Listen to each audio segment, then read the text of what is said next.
قل يا عبادي الذين أسرفوا على أنفسهم لا تقنطوا من رحمة الله إن الله يغفر الذنوب جميعا إنه هو الغفور الرحيم. السلام عليكم ورحمة الله وبركاته. بسم الله الرحمن الرحيم. الحمد لله رب العالمين. الصلاة والسلام على أشرف المرسلين وعلى آله وصحبه أجمعين. يا أيها الذين آمنوا اتقوا الله حق تقاته ولا تموتن إلا وأنتم مسلمون. ബഹുമാനരായ സഹോദരന്മാരെ, സഹോദരിമാരെ, വിശുദ്ധ റമളാനിലെ ഏറ്റവും പ്രധാനപ്പെട്ട സുദിനങ്ങളിലൂടെയാണ് നമ്മൾ കടന്നു പോകുന്നത്. ഈ വിശുദ്ധ റമളാനിൽ സംഭവിച്ച ഇസ്ലാമിക ചരിത്രത്തിലെ ഒരു മഹാസംഭവമാണ് ബദർ യുദ്ധം.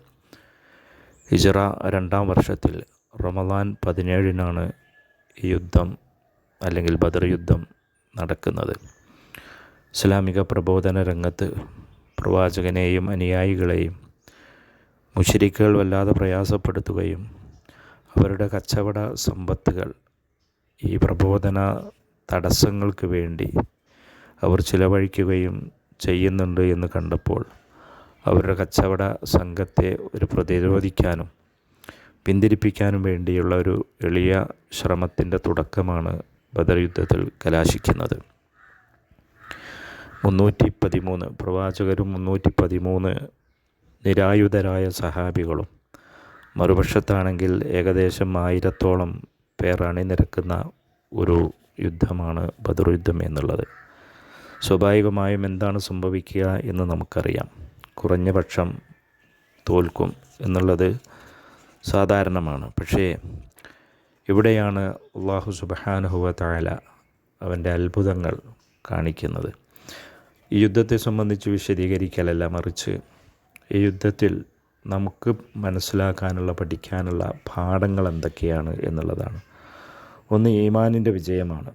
അവിശ്വാസത്തിനെതിരെ, കുഫറിനെതിരെ ഈമാനിൻ്റെ വിജയമാണ്. അല്ലെങ്കിൽ തൗഹീദിൻ്റെ വിജയമാണ്. ശിർക്കിനെതിരെ തൗഹീദിൻ്റെ വിജയമാണ്. അത് അല്ലാഹു സുബ്ഹാനഹു വ തആല വിശ്വാസികളായ ആളുകൾക്ക് വാഗ്ദാനം ചെയ്തതാണ്. രണ്ടാമത്തെ ഒരു കാര്യം നേതൃത്വത്തെ അനുസരിക്കുക എന്നുള്ളതാണ്. ഇവിടെ നേതാവ് നബി സല്ലല്ലാഹു അലൈഹി വസല്ലമയാണ്. ആ പ്രവാചകനെ അനുസരിക്കാൻ വിശുദ്ധ ഖുർആനിൽ ഒരുപാട് ആയത്തുകളിൽ നമുക്ക് കാണാൻ സാധിക്കും. അതേപോലെ തന്നെ മറ്റൊരു കാര്യമാണ് അള്ളാഹുവിനെയും അള്ളാഹുവിൻ്റെ റസൂലിനെയും ദീനിനെയും ഒക്കെ ഇഷ്ടപ്പെടുക എന്നുള്ളത്. ഒരു സംഭവം പറയുന്നുണ്ട്. സവാദ് ബിൻ അസിയ, പ്രവാചകൻ സല്ലല്ലാഹു അലൈഹി വസല്ലമ യുദ്ധത്തിൻ്റെ അണികളെ എങ്ങനെ ശരിയാക്കി നിൽക്കുമ്പോൾ അദ്ദേഹം അല്പം മാറി നിന്ന് തെറ്റി നിൽക്കുന്നത് കണ്ടപ്പോൾ പ്രവാചകൻ്റെ കയ്യിലുള്ള ഒരു അമ്പ് കൊണ്ട് അല്ലെങ്കിൽ ഒരു വടി കൊണ്ട് അദ്ദേഹത്തിൻ്റെ വയറ്റത്ത് ഇങ്ങനെ തട്ടി അത് ശരിയാക്കുന്നുണ്ട്, അണി ശരിയാക്കുന്നുണ്ട്. ഈ സമയത്തിൽ അദ്ദേഹം പറയുന്നുണ്ട്, എനിക്ക് വേദനിച്ചു, എനിക്ക് പ്രതികാരം ചെയ്യണമെന്ന്. നബി സല്ലല്ലാഹു അലൈഹി വസല്ലമ അദ്ദേഹത്തിൻ്റെ വസ്ത്രം ഉയർത്തി അദ്ദേഹത്തിൻ്റെ വയറ് കാണിച്ചു കൊടുത്തു, നീ പ്രതികാരം ചെയ്തോളൂ എന്ന്. ആ സന്ദർഭത്തിൽ അദ്ദേഹം സവാദ് ബിൻ അസിയ അദ്ദേഹം പ്രവാചകൻ്റെ ശരീരത്തോട് തൻ്റെ ശരീരത്തെ ചേർത്ത് കെട്ടിപ്പുണർന്ന് ചുംബിക്കുകയാണ് ചെയ്തത്. അതേപോലെ തന്നെ മറ്റൊരു കാര്യമാണ് അവരുടെയൊക്കെ അങ്ങേയറ്റത്തെ ആഗ്രഹം സ്വർഗത്തിൽ പ്രവേശിക്കുക എന്നുള്ളത്.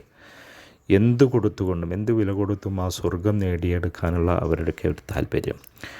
ഒരു സംഭവം ഇങ്ങനെ പറയുന്നുണ്ട്. ഖൂമു ഇലൽ ജന്നത്തി അർളുഹ സമാവാതു വൽ അർള്. ബദർ യുദ്ധത്തിൽ പ്രവാചകൻ ഒരു ആഹ്വാനം നടത്തുകയാണ്. നിങ്ങൾ സ്വർഗത്തിലേക്ക്, അതിവിശാലമായ സ്വർഗത്തിലേക്ക് നിങ്ങൾ ഇറങ്ങി പുറപ്പെടൂ എന്ന് പറഞ്ഞപ്പോൾ ഉമൈർ ബിനുൽ ഹമ്മാം പറയുന്നുണ്ട്, ബഹ് ബഹ്, പ്രവാചകനെ നിർത്തു. പ്രവാചകൻ അന്വേഷിക്കുന്നുണ്ട്, ഉമൈറെ, നിന്നെ എങ്ങനെ പറയിപ്പിക്കാൻ പ്രേരിപ്പിച്ചതെന്ത് എന്നുള്ളത്.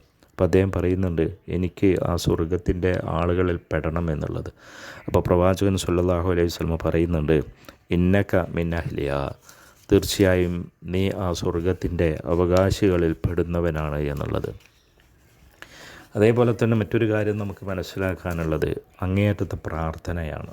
ഏത് പ്രതിസന്ധി ബുദ്ധിമുട്ടൊക്കെ വരുമ്പോഴും അള്ളാഹുവിനോട് മനസ്സുരുകിക്കൊണ്ട് നമ്മുടെയൊക്കെ പ്രാർത്ഥന. ഈ ഒരു യുദ്ധഘട്ടത്തിൽ പ്രവാചകൻ സല്ലല്ലാഹു അലൈഹി വസല്ലം പ്രാർത്ഥിച്ച ഒരു പ്രാർത്ഥനയുണ്ട്. അല്ലാഹുമ്മ തുഹ്ലിക ഹാദിഹിൽ അസാബ വലൻ തുഅബദ ഫിൽ അർളി അബദ. പടച്ചവനെ, ഈ ഒരു കൊച്ചു സംഘത്തെ നീ ഇവിടെ വെച്ച് നശിപ്പിക്കുകയാണെങ്കിൽ നീ ഭൂമിയിൽ ആരാധിക്കപ്പെടുകയില്ല എന്ന് നബി സല്ലല്ലാഹു അലൈഹി വസല്ലമ കരഞ്ഞ് പ്രാർത്ഥിക്കുമ്പോൾ അബൂബക്കർ സിദ്ദീഖ് റളിയല്ലാഹു തആല അൻഹു പറയുന്നുണ്ട്, മതി പ്രവാചകരെ, അല്ലാഹു സുബ്ഹാനഹു വ തആല താങ്കളോട് ചെയ്ത വാഗ്ദാനം അത് നിറവേറ്റുക തന്നെ ചെയ്യും എന്ന് അദ്ദേഹം ആശ്വസിപ്പിക്കുന്നുണ്ട്.